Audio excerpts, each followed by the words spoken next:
Just sitting here reminiscing. Let me tell y'all, give y'all update about what's been going on, right? So being a targeted individual, we endure a lot, right? Just at the wash house, waiting for my clothes to dry. But I said, why not take some time to document? And I was sitting here talking to my daughter about her dad. God rest his soul. His name was Edward Rayner. Um, so I'm gonna backdate from what I've been going through, and then I'm gonna go back to Edward. So Sunday, I went to CVS to pick up my prescription medicine, right, for my blood pressure. So you know that these demons set us up. So they know the way that I ride into the CVS because there's more than one way to get there. All right. I kind of like ride a little fast. You know what I mean? So on the way to pick up my medicine, it was a huge rock. But in the midst of me merging over to the side lane to get over, I didn't have time to maneuver or stop because the speed that I was riding in, and there was a car that was right next to me. So I had to ride over this rock, which means that once I pulled up to the CVS, I was like, damn. I was like, I no, I was just pissed. I knew something had happened. So when I pulled up to the CVS store door, I seen smoke coming out of my hood. So I'm like, yo, back, right? And I see nothing but a trail of oil.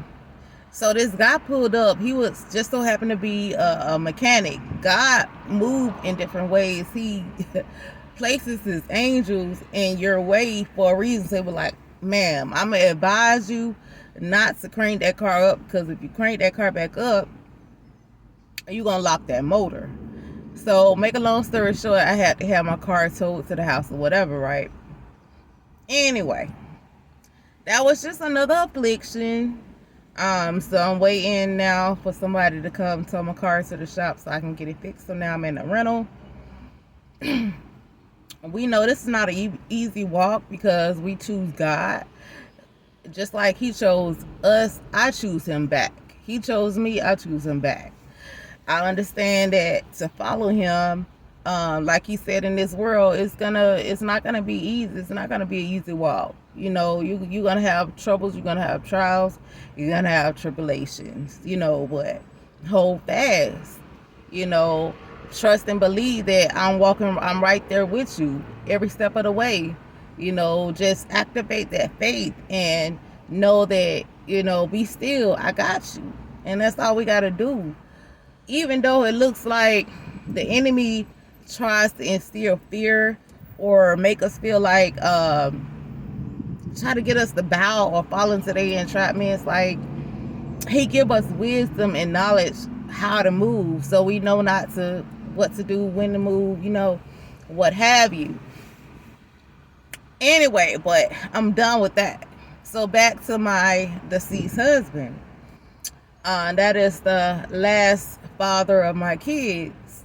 When I first met him, right, I feel like Edward was chosen, and this is the reason why I felt like he was chosen.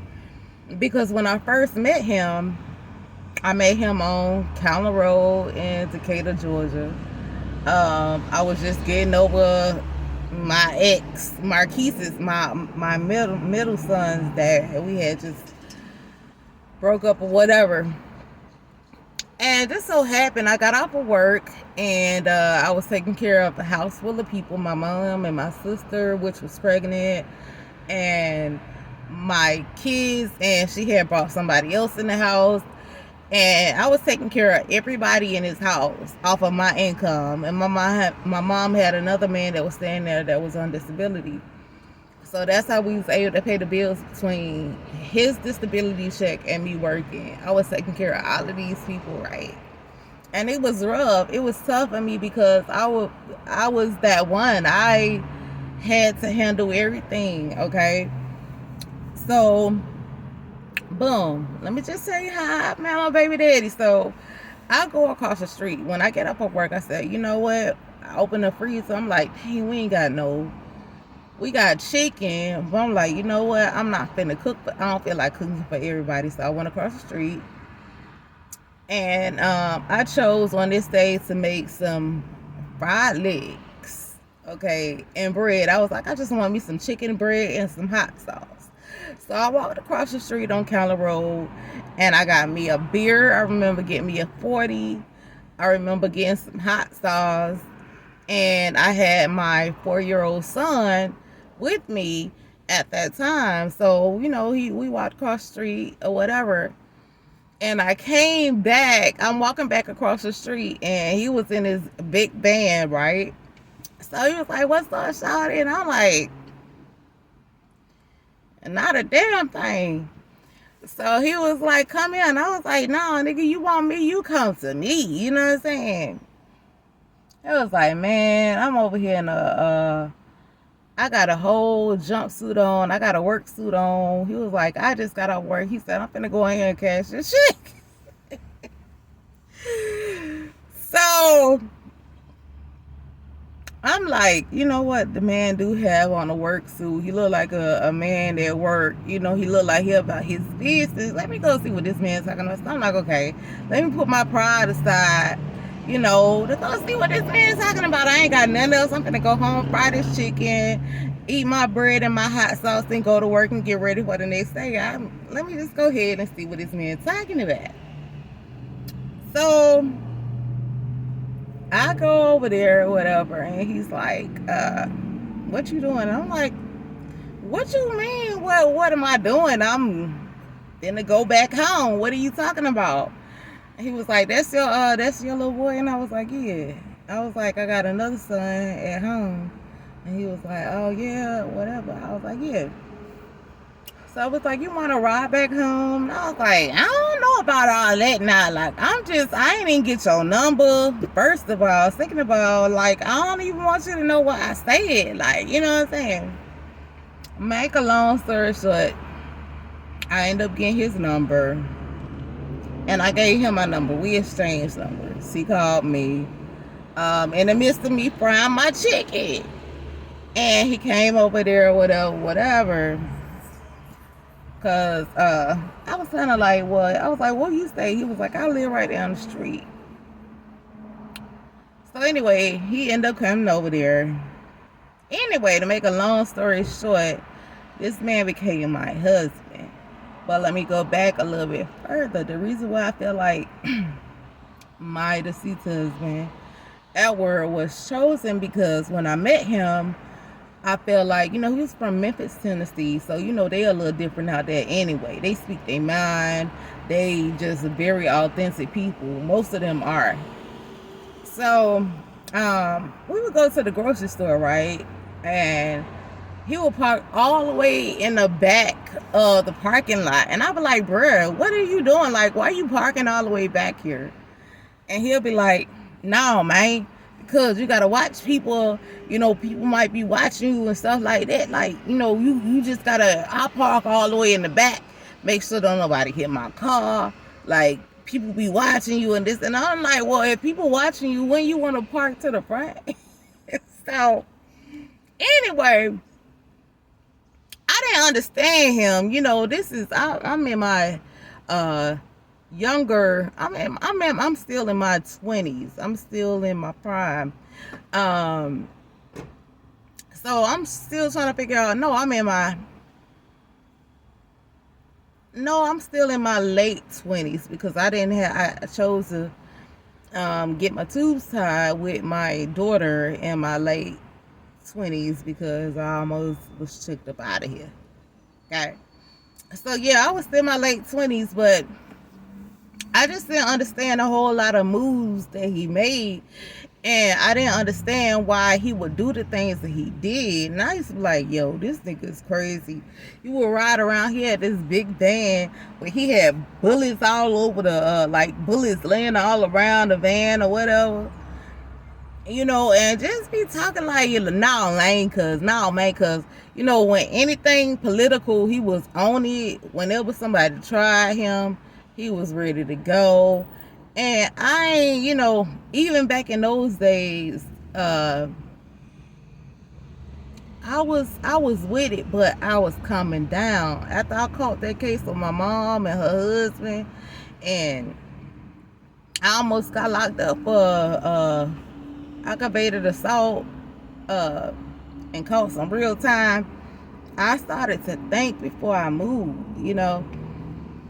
But Elwood was different. He was very different. The way that he spoke, he was very intellectual, but he was a different individual. And knowing us as targeted individuals, we're very outspoken. We gonna say what's on our mind. We're very, you know, some people are political. I don't fall in the tribe of politics. I don't do, you know, because I understand that eventually, whether you're a Democratic or you're a Republican, when the New World Order really sets in, because it's already New World Order activated, but once it sets in, all of that is gonna be dissipated, okay? And Democratic and Republicans are gonna all be on the same team, and I have always felt that way. You know what I'm saying? They all collide. The only reason why they have Democratic and Republicans now is only to collect information. You don't really have a choice. They already choose who they're going to choose to be in the office. So get over that. Okay? It's the bloodline thing. You know what I mean? And I understand that. And I was just sitting here talking to my daughter, and I'm like, I wish I had enough time. I wish I had more time with her dad instead of us arguing so much, because I didn't understand him and he did not understand me. But we were still on the same wavelength because, you know, he was a very level-headed man. When I met him, I was taking care of a house full of people. But when he came into the picture, he took all of that away. You know, he took care of the household. You know, he paid most of the bills. It was, you know, I paid pity pat for whatever, you know, but he took care of my house. He took care of the house. He bought us a house. He took us out of the hood. He put us in a suburban neighborhood, you know. And yeah, so he was understood, but he was killed. I don't want to go too deep into the story because it's still YouTube. But I do think that he was a targeted individual. Let's just say his death ended with someone that he had hit. However, he had been intoxicated at the time, and because he was watched, and the whole household was probably watched, you know, and they knew he was drinking, so they had this Mercedes-Benz to chase him till this man ran off of a cliff and hit a tree. Okay, and that was, and Michaela, I hope this doesn't affect you in some way, but this is just life, and these are the things that happen. Well, this Mercedes-Benz, they called the police, but when this man chose to leave the scene, they chased this man around the corner in the rain, on the street that he was on. It was a swiggle-swaggle street, so he didn't know anything about the street. He was just trying to get away because he had already had DUIs on his record, and he knew that he had a family to take care of. So he tried to leave the scene, and yeah, he lost his life, you know. And this gang stalking, these people that are out to kill us and set us up and put us in all these situations, they want to kill us. They want to kill us or set us up, entrapment, put us in prison, put us in a crazy house, or us to off ourselves, and it took so long for me to sit back and understand this man and the conversations that we had. I respected him to the most because, at first when I met this man, I'm like, I don't understand him. But he came into my life, and he came into this life with a force. So he had a man, he held down 2 jobs when I was pregnant. He took care of me and my 2 boys that did not belong to him. He adopted them. He loved them. And to this day, they still talk about him. He will forever be a legend in their book as a superhero because he came into their mom's life and changed it. And I don't even want to get emotional. But I say this. It's tough and it's rough out here. Okay. And we gotta keep fighting. We gotta keep going. Even though it looks like it ain't no win. Even though it looks like, like the way I see it, we all got a day. Everybody got to go. We all gonna die. What I ain't willing to do is do anything to kill anybody or hurt anybody. I'm not gonna let them take me out like that. I'm not going out like that. I'm not the type of person I will help you and love you and feed you before I hurt you. Now if someone comes into my house and they're trying to attack me and my family, then that's something different. But I'm not about that life. I'm not about that life. I don't want to be about that life. That's not who I am. Okay. But I do want to say that Edward was a stand-up type of guy. I think that he was a targeted individual. My oldest son asked me, he was like, well, Mom, do you think the same people... Okay. Do you think the same people that was after Edward is after us now? And I don't know. I didn't know what a targeted individual was in those days until I understood what it means now. So, God give us eyes to see, ears to hear, discernment. Those are gifts. Not everybody, even if the government choose to, like DMX say, look through my eyes, see what I see, do as I do, be what I be. Even though these motherfuckers use remote neural monitoring without our permission to look at our lives through our eyes to see what we see, what they fail to realize is that you'll never understand until we speak about it what is prophetic.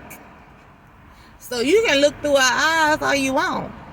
You can see what you want to see through our eyes, what you want. But if you're not able to interpret what's going on, and these clowns most of the times do understand what's going on because they're the ones that's behind it. But we have it's levels to this understanding and discernment. And that's something that they can't take away. They feel like, oh, if I can go in their eyes and see what they see, if I can hear what they hear, they ain't got nothing because we got one up on them because we can see through their eyes, we can hear what they hear, we can do. But you can never take away what God have gave to me. And I don't always talk about it. You can try to read my brain all you want to. It don't mean that you understand prophetically what's going on. So that was just something that was laid on my heart. like I said, I'm challenging myself to get out here a little bit more, to speak a little bit more about what's going on, how I feel about certain situations. Whenever my spirit is leading me about something, then I'm coming on here. You know, we target individuals. We're targeting individuals. You know, and we're not out here to hurt nobody. If we're only out here to help people, you know, but these people out here to really hurt us and kill us and set us up, you know, and you know, even though we don't fall in their trap, when we don't fall in their trap, then they call us cowards. I'm a very smart coward. I love being a coward. However, I'm going to end this because I was here to wash my clothes. I just wanted to put that out here because it was on me. Because I said I was going to do it later. And I'm like, no, let me go ahead and do it now. Because later on, I'm not going to have the spirit. I'm not going to have the feeling. You know, and I won't be able to find the words to talk about it. But I just wanted to say that. Put this out there. You know what I'm saying? That we in this battle. None of it is carnal. It's only carnal if you make it. Don't fall into that trap. Don't fall into the carnality. Pray. Put your full armor on. You need your helmet. You need your breastplate. You need your belt. You need your shoes. You need your sword. You need your shield. You need that. Pray to God. Protect you. Protect your family. Cover you. Cover your family. Because these demons out here, they ain't playing for keeps. They trying to destroy you if you allow them to. And I'd rather have wisdom any day over this carnal boo-row that Satan chooses to teach in these streets. You know what? I'm going to go. Love y'all. God love y'all more. Keep your head up. Keep fighting. You know what I'm saying? We at the end. You got this. Keep going, bro. Keep going, sis. Bye-bye.